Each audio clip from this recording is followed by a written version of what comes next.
Well, hi, welcome to Reason for Hope. A couple of priests talking about life in challenging times. My name is Father Alex. I'm a priest in Chicago, Illinois, in the Portage Park neighborhood at Cornerstone Anglican Church, and I'm here with my good friend Father Stephen Gautier. Welcome, Father Stephen. Well, thank you, Alex. Good to be here. I'm the canon theologian for the Upper Midwest Diocese of the Anglican Church of North America. Yeah, and Stephen, you and I are good friends. We've been working together for a couple of years. Hmm. We've been through a lot together. But I just kind of want to open this little conversation up by saying, I don't feel like I've ever been through anything like this before. Hmm. Usually we record a podcast called Word and Table, and usually when we get together to do that, we actually physically get together. But now we can't do that because, like most of the country, we're on an enforced lockdown. Yep. And this global coronavirus pandemic, let me tell you, I've never been through anything like this before. So what I wanted to do is actually give you a call and talk about that from our Christian perspective as priests, and how do we as Christians respond to this pandemic? And let me just I'll just give you a sense of kind of what it's been like for me. All of a sudden, my wife and I are homeschoolers out of nowhere. My two boys are in the house at all times. We're also being very careful. We're going out and washing our hands a lot and making very, very sure that we're not getting infected. So that brings this kind of degree of nervousness. At the same time, I still have work. We're blessed to be able to work from our homes. But at the same time, we're also working a lot and doing all of those things in a very small space. It's not a big Hmm. apartment. And I'm telling you, I'm pretty stressed out. And this is just nothing like this has ever happened before. Have you ever been through anything like this, Stephen? Well, when I was a kid, we had a polio epidemic. And That's so I right, the polio remember, epidemic. that's Like right, with back in the the iron 50s. lungs and stuff. Yeah, I've seen Right. And we pictures. all knew somebody who was affected. Like later on, we all went to school with kids who had braces on their legs and things. There weren't that many, but everybody knew somebody. Every class had somebody like that. And I remember one summer, it was about a month, as I recall. I was very young, that we had to stay on the porch. We lived in the inner city, and we actually had to stay on the porch for a month. And that was hard because we didn't have a yard. Yeah, It yeah. was it was a postage stamp. Our houses were Okay. literally like a yard and a half from each other. It's the old-fashioned type of old neighborhood. Wow. So that sounds so you've been through this. I don't You've think I been was through. aware of it. As a kid, you sort of adjust in some ways. It seemed Okay. odd. It just seemed odd that we couldn't leave the yard. Yeah. Yeah. Well, I mean, it's comforting to hear. This is at least our country has not. This isn't the first time our country's been through something like No, this. That's no. for sure. But some of the things you're saying are exactly like this. I now know people personally who are affected who have caught the virus. I haven't. I'm thank God I haven't known anyone who's passed away from it. But also this crisis, like, people are losing their jobs. Yeah. There's a lot of economic stress going on. Um, And the unpredictability, we don't know what will happen. So it's right. when you can't plan, it's Yeah. very, very difficult. It makes us Yeah. more nervous. Like the lockdown here in Chicago just got extended to April 30th, and honestly, this is like the third or fourth time it's been extended. So we're all looking around, going, "Yeah, there's not an actual end in sight here. We're still negotiating that." And I gotta tell you, this brings this has brought a whole lot of stress Hmm. into my life, and I imagine into the lives of a lot of folks if who are watching right now. And Yeah. I guess, like, I feel like I face stress in my life at a general level, but all of these kind of compounding stresses at the same time put my level like way up to here. Right. so how do we? I wanted to call you. You're someone who's taught me quite a bit about the Christian faith and just about living as a Christian. So I wanted to ask you, Stephen, how do we as Christians meaningfully respond to stress and adversity in a time like this? Well, maybe actually Christians, we talk traditionally, we have a virtue to describe this of what the sort of medicine is. What is the remedy in a situation like this, or like during the war, things like this, difficult situations? And the virtue is called hope. It's the virtue of hope. It's a vision of the future that keeps us going. Hmm. And there are really two benefits of that vision. Why, having a vision, how it changes everything. First of all, it gives us confidence. The fact is we know where it's going. And secondly, context. Let me give you an example of that with the confidence. Matter of fact, the symbol of hope traditionally has been, it comes from a quote in the Bible, from the book of Hebrews, it's like an anchor. A ship is there and it risks in a storm being put out to sea, but the anchor means we don't have to worry it's going to drift out. It's going to be there. It's going to hang on. So the two things, we talk about confidence and context. Let me give you the idea of confidence, how that can change things. With education, think about medical school in America. I have a son and a brother who are both physicians. And one thing, it's very hard, but there's something unique about medical school that really makes it a better situation than most other types of higher education. In a very practical, as far as stress levels, in a different way, even though it's very stressful, in a different way. Yeah. With anything else, if you're studying, let's say, a degree, a PhD in almost anything else, you have to wonder, I wonder if there'll be a job for me, academically, what am I going to do? I have to work really, really hard. And first of all, I'm not sure I'll finish necessarily. There are a lot of people who start and never finish. A lot of things go up. And then if I finish, how do I know that there's another side? Right. How do I know this will work out? Will I have a career in this? Will I be doing something completely different? I don't know. With a doctor, because of the very strong criteria that we use to get in, it's a very selective process.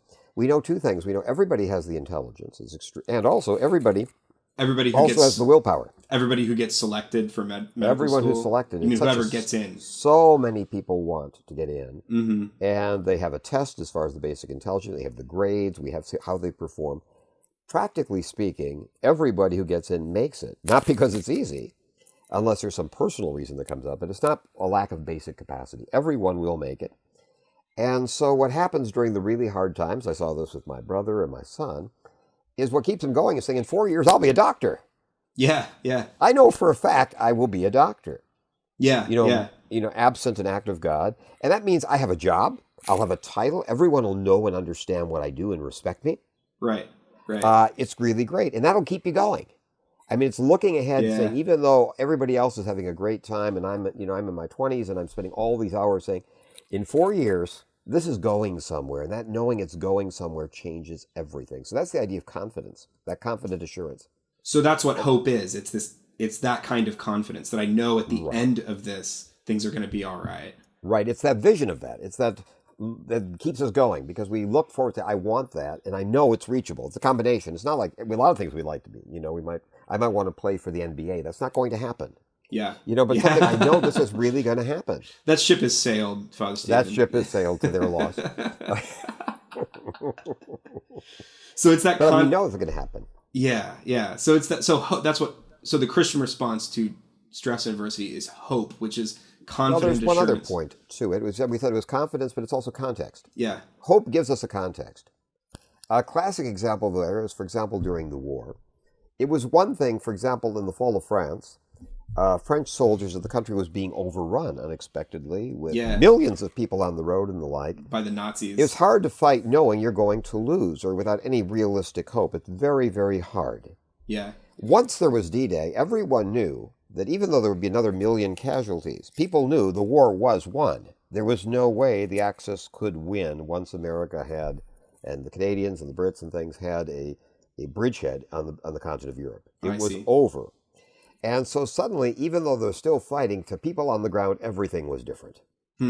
People knew that, we're going to win.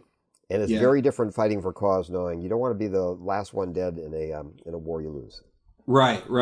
So that's that. So it gives a context of ultimate victory over what's going on. So that changes how. So your point is that changes how we go through it. Yeah. It really does. Yeah. It's sort of like in those movies where, have you ever seen a movie where it's, I believe Saving Private Ryan was like this. I can't remember exactly, but it's a common trope is somebody's telling you like after something about an event they've been in. They're going to tell you their story. Right. And at the most desperate times would really be scary. You have to say, wait a second, I know he survives. Yeah. I know he makes it. Right. And that changes it. That type of thing. Wow. I don't have to worry, and it's a different way because I know this is going to turn out. Right. It's scary. You're going through it, but you know that this is going to turn out okay. That's funny, Stephen, that you put hope that way, because if I was to define the word hope, like in common everyday language, I would say something like, if I say the word hope, I'd be like, well, are you going to be there at the party tonight or something like that? And I would say, well, I hope so, meaning like maybe not. This could go either way. I certainly would like to be, but yeah, I hope. But that doesn't really sound like what you're talking about, right? So this is a different definition of hope than what we kind of normally use, right? Yeah, it's a classic case where words really changed meaning. And it's Okay. come to imply a degree of doubt. Because one Yeah. thing about hope is always in the future. Okay. So And so therefore people can say, well, it's not here, but we tend to emphasize in modern English or modern French for that, or other modern Western languages. Hope, we normally say, I plan to be there tonight means there's no doubt about it. There could be, but we're emphasizing, hey, this is a sure thing. Right, Hope almost right. always means a matter of doubt. Or it can mean wishful thinking. okay. Well, You know, I hope so. Yeah. yeah, I really hope I'm going to get a job with my art history degree. I'm hoping to start at least six figures. You're talking to a philosophy major, Stephen. So I've even had these thoughts. Yeah, boy, I hope I get a teaching job. I don't So we know. often think of it as wishful thinking, or like you say, doubt. We really doubt. It'd be nice, but doubt it. Whereas the meaning for a Christian, the virtue of hope, as it was normally understood, was the opposite. It was basically, I have a vision of what's going to come. I'm confident in that vision, and it's that confidence in this vision, my desire for it, that motivate me, that energize me. I see. Well, I'll bet that right now during this pandemic, there's a lot of folks out there, myself included, who really want to go through this with a degree of hope. Like it sounds like it really helps you get through it. Like to cultivate like a value of hope. But is it okay? So what's the answer here? Is the point for us to just be hopeful people? Is hope itself like the point of our response? That's a good point, because just the opposite. It's sort of like people sometimes will talk about faith as a generic way. Like faith is inherently a good thing. I don't Yeah. think so, and I'm a priest. To me, to believe stuff is not a good thing. To believe things that are true is a good thing. Uh-huh. To believe things that aren't true is harmful. And the same thing about hope. A misplaced hope is not a plan. Wishful thinking is not a plan. I have to counsel young men as a priest often. And when I talk about their career plans and things, is saying, this is not a plan. Yeah. Following your bliss is not a plan. Yeah, I'll So get back to that novel. I'll have hope in me finishing my novel. Right? It doesn't right. usually isn't a great plan. Well, it's a classic example of this. Is I remember my best friend back in high school and college. His father spoke perfect German, and so in the war in Europe, one thing that amazed him as they actually started to occupy Germany from the west as they moved in, Yeah. is the number of Germans who sincerely believed that they were going to win. They had been told that the Fuhrer had secret weapons, and that actually he was luring the Axis armies into the heart of Germany so he could snap on them and destroy them. There are people who still believe this stuff. You would think having Germany in ruins would tell people the degree to which they could Okay. trust the Fuhrer. So this is bad hope. They have hope Right. but Hope the is reason this hope isn't helping them out is because it's clearly not in something that's worthwhile. Right. Hope is not in, faith and hope cannot be separated from what they're based on. There's nothing good about believing things that aren't true. There's nothing great hoping for things that are not going to happen. Okay. So the virtue of hope gives us this confidence and this context to keep going, but it's not it but if it doesn't have this sure foundation to it, if we're not hoping in a sure thing, then it doesn't really profit us anything. Right. It's one of the beautiful things is it also came from the Hebrews in the Bible, but Martin Luther King liked to say, eyes on the prize. Yeah. That's a beautiful image of hope. He's saying that keeps us going. We have the eyes on the prize. Because he was confident this day would come. Right. He was confident, eyes on the prize, and that would keep you going through the hardest things. We're going to win. Yeah. This is not wasted. We are going to win. Yeah. Yeah. Well, this is all the time we've got left for now, but I want to keep this conversation going a little bit about hope, Father Stephen. So next time we get together, I want to ask you, what is that confident, the thing that you have confident assurance in that is keeping you hopeful during this time? Does that sound good? Sounds good. Great. Awesome. Well, I always look forward to talking to you, Father Stephen. Sorry we have to be apart so much during this time, but this is a really great way to stay in touch, and I hope. Gotta tell you, I wish I could read those books on the back there. It's intriguing. I'm always one of these people who go to a person's house and want to read the book. Yes. Let's see what all of the scholarly things here I have. Let's see. Star Wars. You interested in that? That no. So you're into astronomy. Astronomy and military astronomy. I didn't know that. Yes, well, you get to see both my intellectual and frivolous pursuits. Great, good to talk to you, Father Stephen. Good to talk to you. We'll be back here pretty soon, continuing a conversation about hope.